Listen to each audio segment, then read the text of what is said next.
Kisah ini kualami ketika aku berusia 24 tahun. Waktu itu, aku baru menyelesaikan sarjanaku di sebuah universitas swasta di Jawa Timur. Sambil mencari pekerjaan, aku membantu buleku menjaga toko mebel miliknya di kota Mojokerto, yang berjarak 2 jam perjalanan dari tempat tinggalku. Setiap hari Senin hingga Jumat, aku tinggal di rumah bulek, sedangkan Sabtunya, aku pulang dengan bus antar kota. Bulekku ini seorang janda, dengan 2 anak yang masih SMA. Suaminya meninggal dunia 3 tahun lalu, karena penyakit komplikasi. Selain bulek dan kedua putranya, di sana, juga ada seorang pembantu rumah tangga, sebut saja namanya Mbok Parmi. Dia juga seorang janda yang sudah berpisah dengan suaminya. Di usianya yang menginjak 48 tahunan, Mbok Parmi ini belum memiliki anak. Dan mungkin, karena alasan itu pula, suaminya memilih berpisah, karena merasa tak ada harapan ke depannya. Jujur, harus kuakui, sejak pertama bertemu dengannya, aku langsung terpukau saja. Selain wajah dan posturnya yang bikin geleng kepala, sikap dan tutur katanya pun sangat sopan.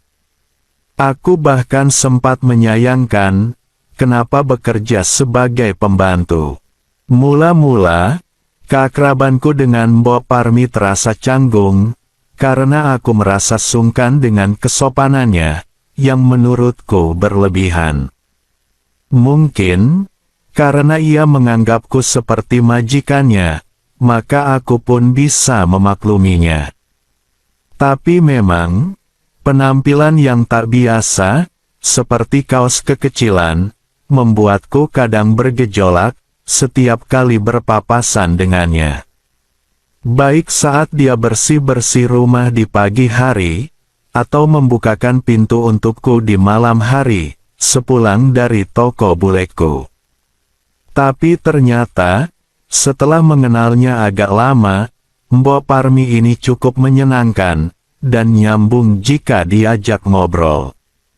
Biasanya, aku ngobrol saat menyeduh kopi di dapur, sementara ia memasak. Tak heran, jika kemudian, kami menjadi akrab. Hanya saja, aku tak ingin, keakraban tersebut diketahui bulek atau anak-anaknya. Aku tak ingin, bulek sampai menegur Mbok Parmi, hanya karena sikap supelku padanya. Begitu pula dengan Mbok Parmi, yang juga tahu diri, untuk tidak banyak ngobrol denganku, saat ada bulek atau anak-anaknya. Dari seringnya ngobrol tersebut, sedikit demi sedikit, aku tahu tentang dirinya. Aku memang sengaja mengorek informasi, sekedar mengobati rasa penasaranku padanya.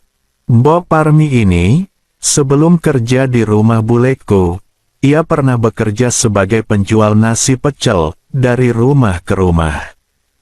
Hanya saja, semenjak wabah virus melanda beberapa tahun lalu, ia memutuskan berhenti, dan mencari kerja lain. Beruntung, salah satu temannya, menyarankan untuk bekerja di rumah bulekku, sehingga, dengan mudah ia diterima, karena memang, saat itu, bulek juga membutuhkan pembantu, untuk mengurus rumah dan lain-lainnya. Hari berganti hari, minggu berganti minggu, hingga tak terasa, aku tinggal di rumah bulek selama 5 bulan lamanya. Memang, aku beberapa kali mendapat panggilan dari perusahaan yang kulamar. Tapi, entah kenapa, setelah mengenal Mbok Parmi, aku malah menjadi enggan mencari kerja lainnya. Lagi pula, kerja di toko bulekku, sudah dapat gaji yang cukup, dan lagi, aku bisa bertemu Mbok Parmi setiap hari. Tapi, tanpa kukira, rupanya, di bulan ke-6, Bulek mengenalkan aku pada salah satu teman mendiang suaminya. Sebut saja namanya Pak Karno, beliau menawarkan pekerjaan di sebuah perusahaan, dan akan membantuku agar bisa diterima. Karena tak ingin Bulekku curiga akan keakrabanku dengan Mbok Parmi, akhirnya, dengan berat hati, aku pun menerima tawaran tersebut. Surat lamaran pun kuajukan, dan malam, ketika Mbok Parmi sedang memasak di dapur, aku pun menceritakan soal tawaran pekerjaan tersebut padanya. "Mbok, doain Dendi diterima kerja ya," ujarku basa-basi. "Loh, kerja di mana toh Dan?" tanya Mbok Parmi. "Itu Mbok, diajak sama Pak Karno. Kerja di luar kota," jelasku. "Yah, kalau Aden di luar kota, Mbok jadi sunyi dong," sahutnya dengan raut murung. "Ya, sebenarnya, Dendi juga gak ingin pergi Mbok, tapi, mau gimana lagi," sahutku. "Loh, kok malah ogah-ogahan gitu toh, memangnya kenapa?" tanyanya. "Kalau Dendi rindu Mbok gimana?" sahutku. Mbok Parmi tersipu mendengar penuturanku. "Alah, Aden bisa aja, nanti, kalau kerja, kan banyak yang cantik toh," sahutia. "Tapi kan, Dendi," ujarku terjeda, "sebenarnya, aku ragu untuk mengutarakannya, tapi, Mbok Parmi lebih dulu bertanya." "Tapi apa loh Den?" tanyanya, dengan wajah yang penasaran. "Dendi sukanya sama Mbok," sahutku dengan menunduk, dan dengan spontan, membuat Mbok Parmi kaget. "Aden jangan bercanda ah," sahutnya. "Beneran kok Mbok," ujarku dengan nada serius. "Kalau Mbok sendiri, gimana?" tanyaku. "Gimana apanya toh?" sahutnya dengan lembut. "Apa Mbok ada perasaan kayak Dendi juga?" tanyaku. "Nggak tahu ah," ujarnya dengan nada centil, membuatku semakin gemas saja. Dan secara tak langsung, aku mengerti bagaimana perasaannya. Ada rasa bahagia, hingga tanpa sadar, aku menggenggam tangannya. Sementara Mbok Parmi, terlihat diam dan menunduk. Entah keberanian dari mana, kudekatkan wajah, hingga tak ada jarak. Dan ketika ia hendak menoleh ke arahku, aku lebih dulu memberi sambutan silaturahmi. "Dan," ujarnya, seolah mengingatkanku. Tapi, tanganku berjalan sendiri, menelusuri segala sesuatu yang ada. Sekilas, Mbok Parmi menutup mata, namun, di saat ia hendak membalas kebaikan tersebut, mendadak suara langkah kaki membuyarkan rapat paripurna. Dengan buru-buru, kami bersikap biasa. Rupanya, Bulek beserta kedua anaknya, hendak makan malam. Akhirnya, aku pura-pura ikut membantu Mbok Parmi menyiapkan makan malam, agar mereka tak curiga. Sejak itu, entah kenapa, terbesit pikiran untuk bisa menghabiskan waktu bersama Mbok Parmi. Sampai beberapa hari kemudian, mendadak timbul ide brilian, berpura-pura mengajak Mbok Parmi ikut aku pulang ke kampungku.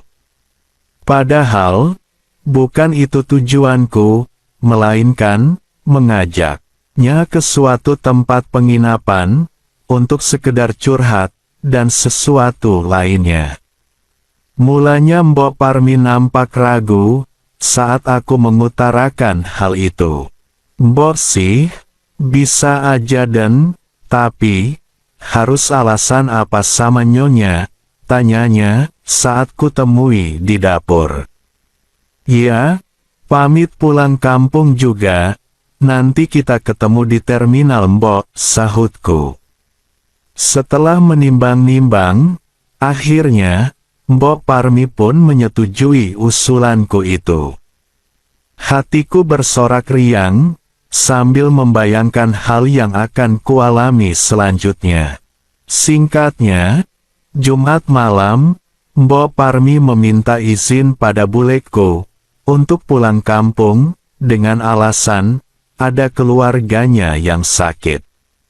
Paginya, setelah Mbok Parmi berpamitan, beberapa menit kemudian, aku pun bergegas menyusulnya.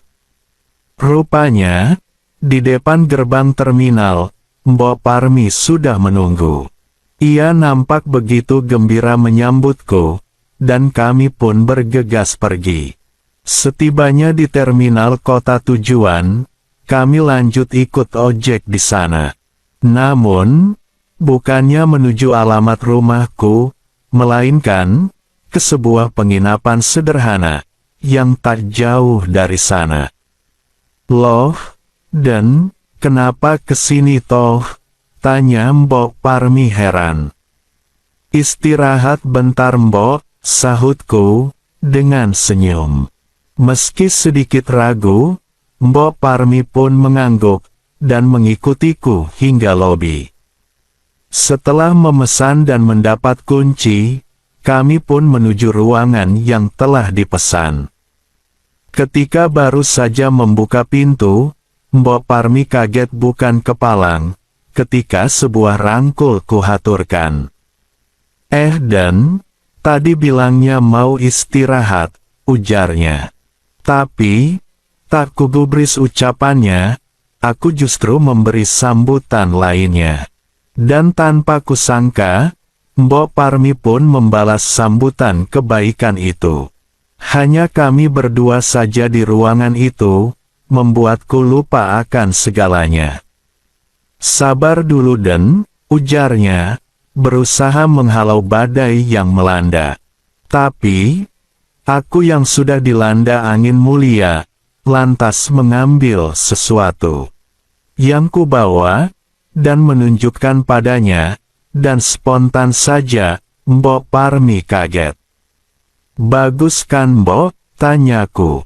Bukannya menjawab, ia justru mengambilnya, lalu memberikan perhatian lainnya. Lantunan syair kehidupan pun bergema, seiring deru kendaraan yang lalu lalang di jalan raya. Hingga pada saat aku meletakkan perahu itu pada pelabuhannya, kumandang nyanyian merdu Mbok Parmi pun makin memenuhi ruangan. Malam hingga pagi harinya, aku dan Mbok Parmi menghabiskan waktu dengan curhat, dan lain-lainnya. Baik aku dan Mbok Parmi pun, sama-sama tak ingin menyia-nyiakan waktu sedetik pun. Aden bohong ya, katanya mau ke rumahnya Aden, ujarnya, setelah kami sudah sampai di dermaga. Aku hanya tertawa menjawabnya, dan tentu saja, Mbok Parmi paham, alasanku ke tempat demikian. Pagi harinya, kami pun bergegas kembali menuju rumah Bulek. Dan kira-kira 1 jam kemudian, sampailah kami di terminal. Mbok pulang duluan aja ya, nanti aku nyusul, biar Bulekku gak curiga, ujarku, sebelum menuju rumah Bulekku. Sejak saat itu pun, hidupku seolah terasa lebih berwarna. Begitu pula dengan Mbok Parmi, yang nampak lebih ceria dari sebelumnya. Bahkan, sejak itu pula, hampir setiap minggu Mbok Parmi izin pulang ke kampungnya. Tentunya, hal itu hanya alasan, sebab, di terminal, kami sudah janjian untuk menuju penginapan. Tapi, sepandai-pandainya tupai melompat, pasti akan jatuh juga. Karena, kira-kira sebulan keakraban itu terjalin, Saat aku pulang ke kampungku, mendadak ibu dan bapakku menegurku. Katanya, aku telah menjatuhkan martabat keluarga, dengan menjalin kisah dengan pembantu. Tentu aku kaget mendengarnya, dan berusaha menyangkal kabar tersebut. Rupanya, bulekkulah yang mengadukan kekeraban dengan Mbok Parmi. Bulekku mulai curiga, karena seringnya Mbok Parmi izin pulang kampung. Hingga suatu ketika, Bulek menyuruh salah seorang pegawai tokonya, untuk memantau Mbok Parmi, dan dari sanalah semua terkuak. Saat itu, aku berusaha meyakinkan kedua orang tuaku, dan mengakui, jika sebenarnya, aku jatuh hati pada wanita tua itu. Tapi, hal itu justru membuat bapak dan ibuku murka. Alhasil, aku tak diperbolehkan lagi tinggal dan bekerja di rumah bulekku. Sementara Mbok Parmi, diberhentikan menjadi pembantu di sana. Berminggu-minggu lamanya tak bertemu dengan Mbok Parmi, membuatku bingung, dan tak bisa membendung rindu padanya. Beruntung, aku masih mengingat nama desa, serta tempat tinggal Mbok Parmi yang pernah dikatakannya padaku. Hingga suatu pagi, aku nekat pergi ke desanya, dengan alasan mencari kerja pada orang tuaku. Tak sulit bagiku menemukan rumah Mbok Parmi. Di sana, aku disambut pria tua, yang ternyata ayah Mbok Parmi. Ia menjelaskan, kalau seminggu sebelumnya, si Mbok pergi ke ibu kota, untuk menjadi TKI. Aku tercengang mendengarnya. Tak banyak informasi yang bisa kukorek dari ayahnya, sehingga aku memilih pulang dengan perasaan hancur. Sejak saat itulah, aku tak lagi bertemu dengan Mbok Parmi.